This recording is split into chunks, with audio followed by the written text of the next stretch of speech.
Hello दोस्तों, welcome to our channel. आज हम बात करेंगे how to export meat export business की पूरी जानकारी आज हम आपको प्रोवाइड कराएंगे और हम आपको बताएंगे कि मीट एक्सपोर्ट करने में किन किन बातों का ध्यान रखना जरूरी होता है और मीट एक्सपोर्ट कंपनी के नाम आपको बताएंगे और किन किन डॉक्यूमेंट्स की रिक्वायरमेंट होती है मीट एक्सपोर्ट करने में। फिर मीट में कौन कौन से फेमस कट होते हैं जो कॉमन कट एक्सपोर्ट होते हैं। फिर हम आपसे उन कंट्री के नाम पर डिस्कस करेंगे जहां पर मीट सबसे ज्यादा इंपोर्ट होता है, जिन कंट्रियों को सबसे ज्यादा मीट हम एक्सपोर्ट करते हैं और किन किन कंपनी से ज्यादा एक्सपोर्ट होता है। दोस्तों, अगर आप हमारे चैनल पर नए हैं तो प्लीज हमारे चैनल को सब्सक्राइब करें और शेयर करना ना भूलें, क्योंकि हम आपके लिए A to Z complete information import export से रिलेटेड लाते रहते हैं। तो चलिए वीडियो को शुरू करते हैं। दोस्तों, सबसे पहले हम बात करेंगे how to export meat exporter के लिए किन किन बातों का ध्यान रखना जरूरी है। तो सबसे पहले हम उसी पर बात करेंगे। सबसे पहले मीट एक्सपोर्टर के लिए रिसर्च करना जरूरी है कि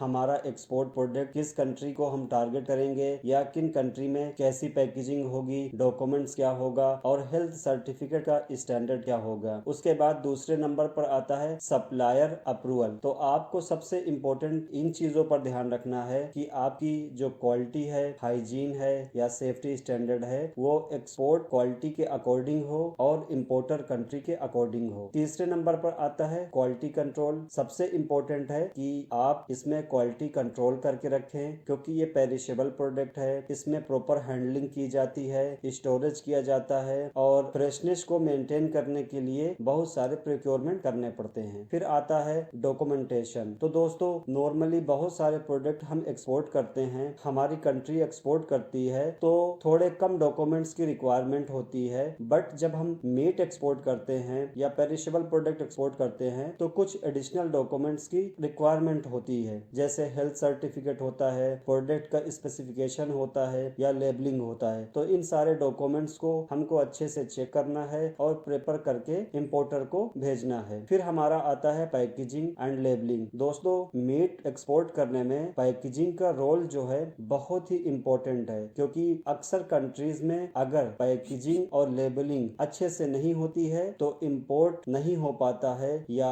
कस्टम पे मटेरियल को फंसा दिया जाता है या रिटर्न बैक हो जाता है। तो आप हमेशा जब भी मीट एक्सपोर्ट करें तो पैकेजिंग और लेबलिंग का सबसे ज्यादा ध्यान रखें। फिर हमारा आता है कोल्ड चेन मैनेजमेंट। इसका मतलब ये होता है कि ये पेरिशेबल प्रोडक्ट है और इसमें हमको फ्रीजर की और फ्रीजिंग जोन की, फ्रीजिंग एरिया की या रेफर कंटेनर की रिक्वायरमेंट होती है। तो हमको बहुत ही केयरफुली इसको मेंटेन करना है। फिर हमारा आता है कस्टम क्लियरेंस। वैसे तो कस्टम क्लियरेंस मैंडेटरी ही है, बट ये पेरिशेबल प्रोडक्ट है तो हमको अपने कस्टम हाउस एजेंट CHA से अच्छे से डिस्कस करनी है ताकि हमारा गुड्स की मूवमेंट अच्छे से हो सके और इंपोर्टिंग कंट्री में टाइमली पहुंच सके, क्योंकि ये पेरिशेबल प्रोडक्ट है। अगर हमने सही टाइम पर या सही से कस्टम क्लियर नहीं किया तो प्रोडक्ट खराब होने के चांसेस बढ़ जाते हैं। फिर हमारा आता है compliance with labelling and marketing standard. दोस्तों, इसका मतलब ये है कि बहुत सारी कंट्री जब इंपोर्ट करती हैं तो वो पैकेजिंग का सबसे ज्यादा ध्यान रखती हैं कि पैकेजिंग में एक एक चीज मेंशन हो regarding the product, expiry date, production date और जो भी उस IOS हैं या स्टैंडर्ड हैं या टारगेट मार्केट जो होती है उनके अकॉर्डिंग हो। दोस्तों, फिर आता है बिल्डिंग रिलेशनशिप। बिल्डिंग रिलेशनशिप का मतलब ये है कि आपको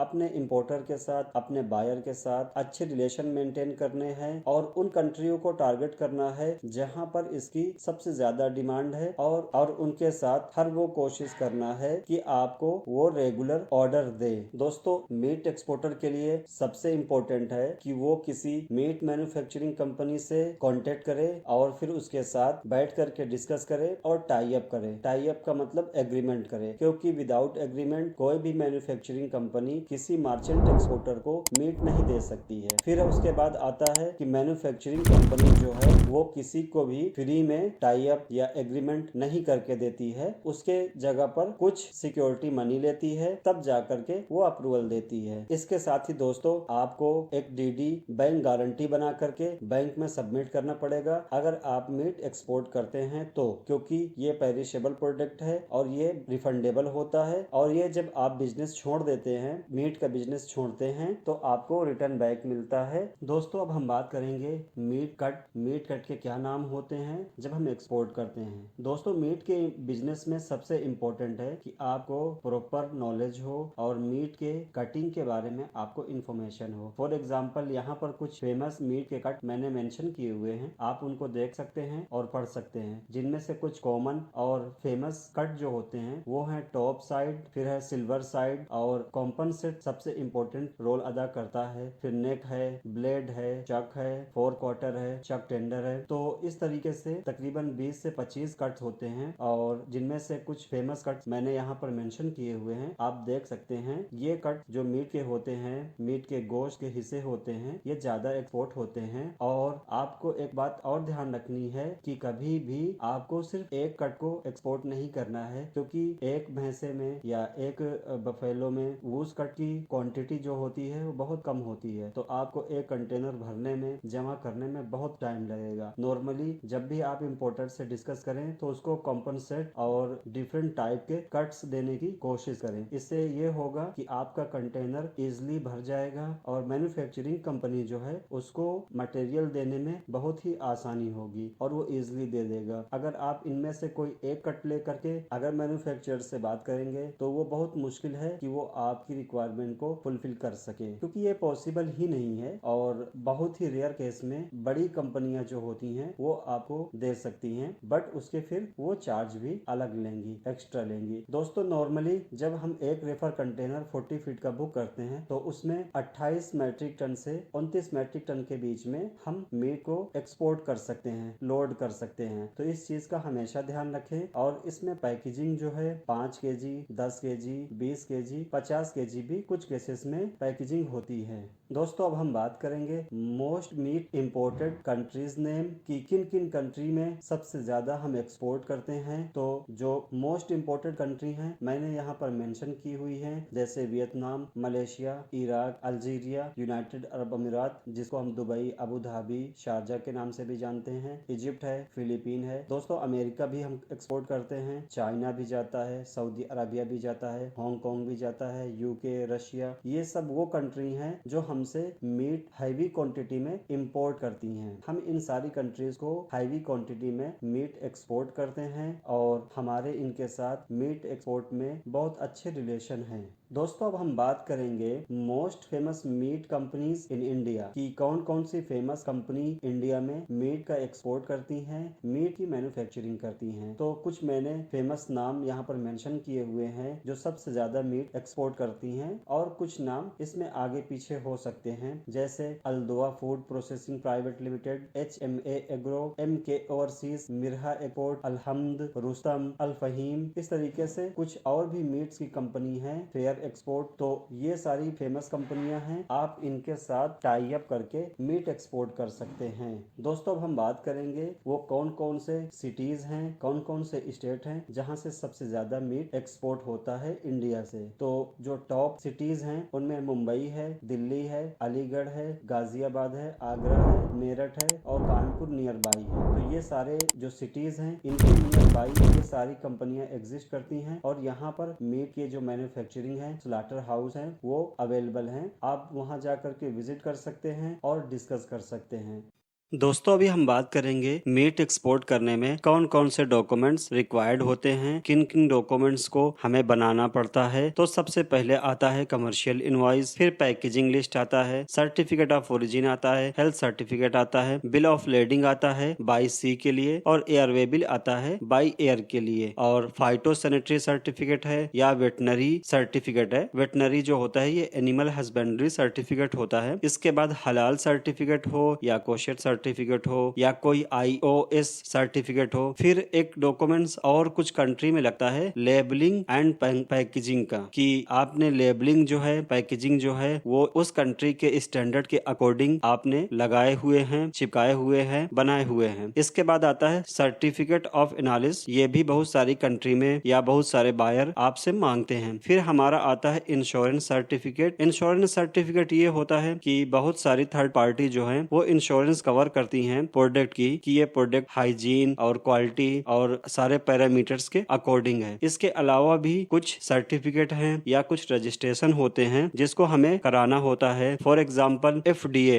US कंट्री में अगर हम कर रहे हैं तो हमको FDA का रजिस्ट्रेशन और अप्रूवल लगेगा। जैसे सऊदी में कर रहे हैं तो SFDA करेगा लगेगा। इजिप्ट कर रहे हैं तो नाफिजा का रजिस्ट्रेशन लगेगा। इस तरीके से बहुत सारी कंट्रीज हैं जहां पर हमको उनकी वेबसाइट में रजिस्ट्रेशन करवाना होता है या अपने इंपोर्टर को बोल करके वहां पर सबमिशन करवाना रहता है बिफोर एक्सपोर्टिंग। दोस्तों अब हम बात करेंगे सबसे इम्पोर्टेंट टॉपिक पे जो कि है how to save money in meat business. जब हम मीट का बिजनेस करते हैं तो पैसा सेव करना सबसे चैलेंजिंग और सबसे इम्पोर्टेंट टास्क हो जाता है। तो हम बात करेंगे कुछ इम्पोर्टेंट टिप्स जिनको आप फॉलो करके मीट बिजनेस में अच्छा प्रॉफिट कमा सकते हैं। सबसे पहला है आपको मीट इंडस्ट्री के रूल और रेगुलेशन और डॉक्यूमेंटेशन के बारे में अच्छी नॉलेज होनी चाहिए। फॉर एग्जाम्पल कंटेनर बुकिंग कब होती है। दोस्तों जब भी आप कंटेनर बुक करें तो सबसे पहले मेक श्योर आपका ऑर्डर रेडी होना चाहिए, तभी कंटेनर बुकिंग करें, क्योंकि ये पेरिशेबल प्रोडक्ट है, फ्रोजन प्रोडक्ट है और ये नॉर्मल कंटेनर से इसका रेट सबसे ज्यादा होता है। नॉर्मल कंटेनर से इसका रेट ज्यादा होता है और इसको मेंटेन करना भी बहुत ही चैलेंजिंग है और इम्पोर्टेंट हो जाता है। दूसरा आता है टेम्परेचर ट्रैकिंग। जब भी आपका गुड्स लोड हो जाए कंटेनर में तो आपको अपने कंटेनर का टेम्परेचर मेंटेन करना है और टाइमली चेक करते रहना है, क्योंकि ये पेरिशेबल फ्रोजन प्रोडक्ट है। क्योंकि दोस्तों अगर आपने टेम्परेचर मेंटेन नहीं किया या ट्रैक नहीं किया तो आपका गुड्स जो है, मीट जो है वो खराब हो सकता है। तो हमेशा कंटेनर के टेम्परेचर की ट्रैकिंग करते रहें। दोस्तों अब एक क्वेश्चन आता है कि टेम्परेचर का इशू क्यों आता है, क्यों होता है। इसका आंसर है बहुत बार हमने देखा है कि जो ट्रांसपोर्टर होते हैं या CHA होते हैं वो कंटेनर के रेफ्रिजरेटर को कंटेनर को बंद कर देते हैं कुछ पैसा बचाने के लिए। तो अगर आपका टेम्परेचर मेंटेन नहीं होता है तो गुड्स खराब हो जाएगा, बट इससे CHA को कोई फर्क नहीं पड़ेगा। तो दोस्तों बी केयरफुल, ये बहुत एक्सपेंसिव आइटम है और आप इसमें कोई भी लॉस का चांस नहीं ले सकते हैं। थर्ड पार्ट आता है पेमेंट टर्म। दोस्तों ये मीट प्रोडक्ट है और बहुत ही एक्सपेंसिव प्रोडक्ट है, तो आप जब भी बायर से बात करें तो पेमेंट टर्म में अच्छे से डिस्कस कर लें और एडवांस मनी हर हाल में बायर से लें, क्योंकि ये पेरिशेबल प्रोडक्ट है और इसको मेंटेन करना बहुत ही चैलेंजिंग है और बहुत ही डिफिकल्ट है। दोस्तों अगर बायर नया है या पेमेंट टर्म सिक्योर नहीं है तो प्लीज मीट के बिजनेस में इन्वॉल्व ना हो और इसमें बहुत सारे इश्यूज आ जाते हैं, तो प्लीज बी केयरफुल। दोस्तों अब हम बात करेंगे मीट एक्सपोर्ट में पैकेजिंग का क्या रोल है। पैकेजिंग सबसे इम्पोर्टेंट पार्ट होती है, तो प्लीज बी केयरफुल पैकेजिंग के टाइम पे। हमेशा डिस्कस करें अपने बायर से पैकेजिंग टाइप के बारे में कि पैकेजिंग किस टाइप की होनी चाहिए, क्योंकि हमारी कंट्री में बहुत सारी पैकेजिंग के स्टैंडर्ड हैं। फॉर एग्जाम्पल प्लास्टिक की या पेपर प्लास्टिक या plastic with cartoon box, canned steel, vacuum plastic, इसके साथ में और भी टाइप की पैकेजिंग होती है मीट एक्सपोर्ट में। तो आप बायर से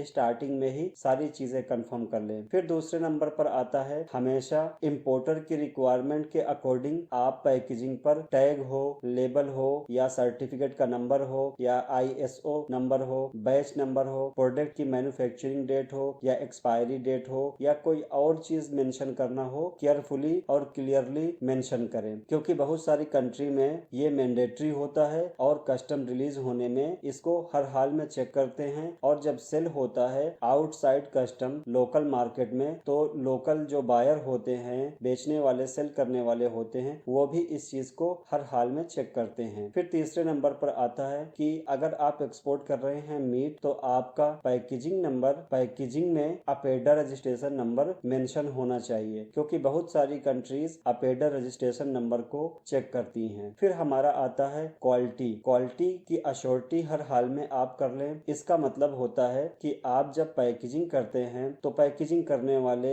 पूरे हाइजीन मेंटेन करें और हर एक चीज को, हर एक रूल को स्टेप बाय स्टेप फॉलो करें और अपने हाथ अच्छे से क्लीन रखें, दस्ताने पहने और जो भी स्टेप होते हैं मैन्युफैक्चरिंग के बाद पैकेजिंग में, उनको proper according to the government follow करें। फिर ट्रांसपोर्टेशन में भी हर चीज को प्रॉपर फॉलो करें। फिर हमारा आता है health and safety. Health and safety का मतलब होता है कि ये फूड प्रोडक्ट है, इंसान इसको खाएंगे तो इसमें हर चीज की क्वालिटी और सेफ्टी इंटरनेशनल जो स्टैंडर्ड होता है उसके अकॉर्डिंग होनी चाहिए। उसको हर हाल में फॉलो करना चाहिए जब हम मैन्युफैक्चरिंग करते हैं, प्रोसेसिंग करते हैं मीट प्रोडक्ट की। और हर हाल में अश्योरिटी होनी चाहिए कि ये प्रोडक्ट जो है फ्री हो किसी भी फंगस से या किसी भी हार्मफुल चीज से, यानी इसमें किसी भी चीज की मिक्सिंग ना हो, केमिकल ना हो या ऐसी जगह पर ना पड़ा हुआ हो कि जिससे ये इंसान के खाने लायक ना हो, क्योंकि ये कस्टम पे चेक होता है और कस्टम पे अगर कुछ भी हार्मफुल इसमें सब्सटेंस मिले तो ये रिजेक्ट हो जाएगा, तो आपका नुकसान हो जाएगा। दोस्तों इसके साथ ही कुछ कंट्रियां हैं जो आपसे एडिशनल रिक्वायरमेंट या रजिस्ट्रेशन या डॉक्यूमेंट्स मांग लेंगी, जो कि हमको मैंडेटरी होता है, हमारे लिए जरूरी होता है हमारे पैकेजिंग पर मेंशन होना। तो दोस्तों उम्मीद करता हूं कि आपको ये वीडियो बहुत ही इंफॉर्मेटिव लगा होगा और मीट एक्सपोर्ट के बारे में आपको अच्छी इंफॉर्मेशन मिली होगी। दोस्तों इसी के साथ अगर आप मीट का एक्सपोर्ट करते हैं या एग्रो कमोडिटी में डील करते हैं या नए एक्सपोर्टर हैं और कहीं पर भी आपको कुछ क्वेरी है, कुछ चीजें आपको समझ में नहीं आती हैं, तो प्लीज आप हमको मेल कर सकते हैं या कमेंट कर सकते हैं। हम आपको रिप्लाई करेंगे और हर संभव प्रयास करेंगे आपको सपोर्ट करने के लिए। तो दोस्तों प्लीज अगर आप हमारे चैनल पर नए हैं तो प्लीज हमारे चैनल को सब्सक्राइब करें और शेयर करना ना भूलें। हम इसी तरह आपको A to Z complete information के साथ वीडियो जल्दी से जल्दी लाते रहेंगे। Thank you for watching our channel.